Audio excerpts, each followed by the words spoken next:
कर चले हम फिदा जानो तन साथियों, अब तुम्हारे हवाले वतन साथियों।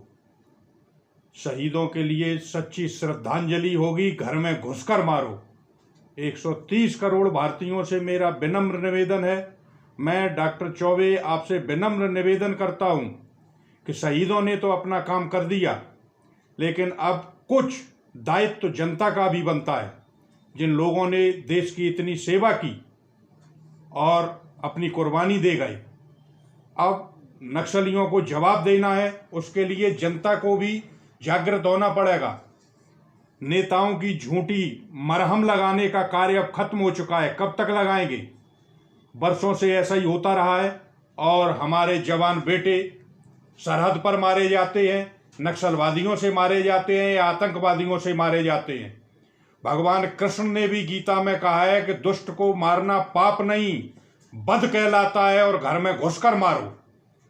इसलिए हमें ये ध्यान रखना है कि नक्सलवादियों ने जो हमारे 23 जवानों को मारा और जिनका अपहरण किया, वो जिम्मेदारी है हमारे आदरणीय प्रधानमंत्री नरेंद्र मोदी जी की और अमित शाह जी की, कि जिस तरीके से अभिनंदन को छुड़ाया था पाकिस्तान से, उसी तरीके से छुड़वाएं।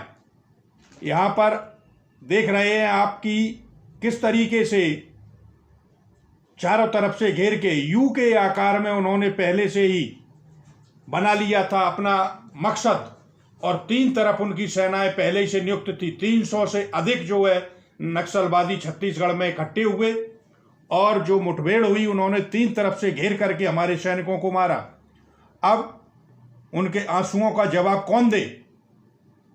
आप देख रहे हैं कि आज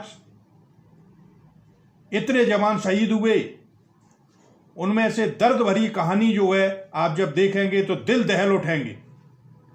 3 अप्रैल को रामदास की पत्नी जब सूचना मिली है, तो रामदास की पत्नी जो शहीद हुए हैं, उनकी पत्नी परमशीला को जब सूचना मिली थी वहां पर कि उनके पति जो है शहीद हो गए, तो उनको विश्वास नहीं हुआ और वो दीपक जला करके घर में बैठ गई और 3 दिन तक एक ही जगह पर बैठी रही और उन्होंने कहा था कि नहीं, मेरे पति नहीं मर सकते।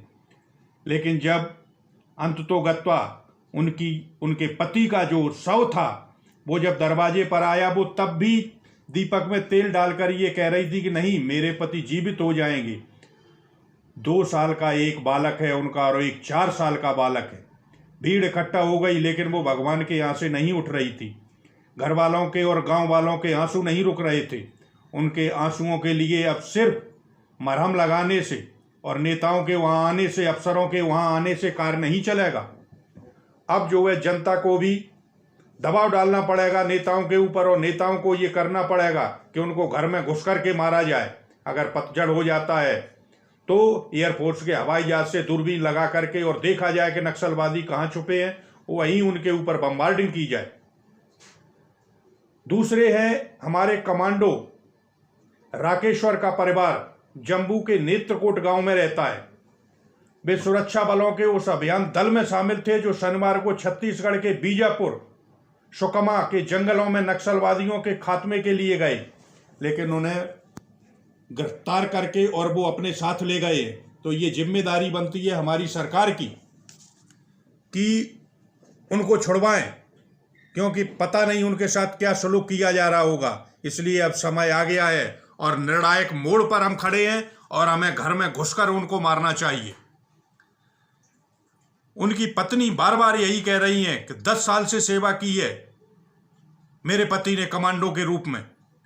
अब जनता का भी दायित्व बनता है। कई इस तरीके से और भी लोग हैं। समैया के 2 महीने पहले ही बीजापुर के अवापल्ली गांव में एक मकान बनवाने वाले बस्तरिया बटालियन के समैया मडवी हैं, तो उन्होंने अपने घर वालों से कहा था कि अब की बार लंबी छुट्टी आऊँगा और घर वालों के साथ समय बिताऊँगा। कौन जानता था कि वो इतनी लंबी छुट्टी पर जाएंगे कि इस संसार में लौट के कभी नहीं आएंगे। नक्सलवादियों को मैं कहता हूं कि बहुत महंगा पड़ेगा ये हमला। 25-25 साल के 7 जवान बीजापुर जिले के मारे गए हैं। पूरे गांव में जो है आक्रोश का माहौल बना हुआ है। तो हमारी सरकार को भी ऐसा ही करना चाहिए। इन शहीदों में एक है नारायण सोढ़ी, पुन्नूर गांव के रहने वाले थे, जिला आरक्षित बल डीआरजी के हवलदार थे। उनके भाई जो है भीमा ये बताते हैं कि नक्सलियों के खिलाफ लड़ते हुए वो मारे गए, जबकि कुछ दिन पहले ही उन्होंने घर पे फोन किया था कि घर पर जल्दी आने वाला हूं। तो इस तरीके से आप देखिए कि हमारे जवानों को मारा गया, तो अब जिम्मेदारी सरकार की और जनता सभी की बनती है कि उनसे जो है बदला लिया जाए और हमेशा के लिए नक्सलवाद को जो है खत्म कर दिया जाए। अब जो है झूठे वादे जो नेता कर देते हैं कि हमें युद्ध करेंगे, हम बदला लेंगे, और उसके बाद 2 दिन के बाद कुछ भी नहीं होता है। हमारी वर्दियों को लूट कर ले जाते हैं, वो हथियारों को लूट कर ले जाते हैं। देश में उन्होंने गृह युद्ध छेड़ रखा है और हम फिर भी शांत हैं। ऐसा नहीं करना चाहिए। तो आज 130 करोड़ जनता से मेरा विनम्र निवेदन है कि आवाज उठाई जाए और सरकार से कहा जाए कि हम बदला लेंगे उन शहीदों का। जय हिंद, जय भारत।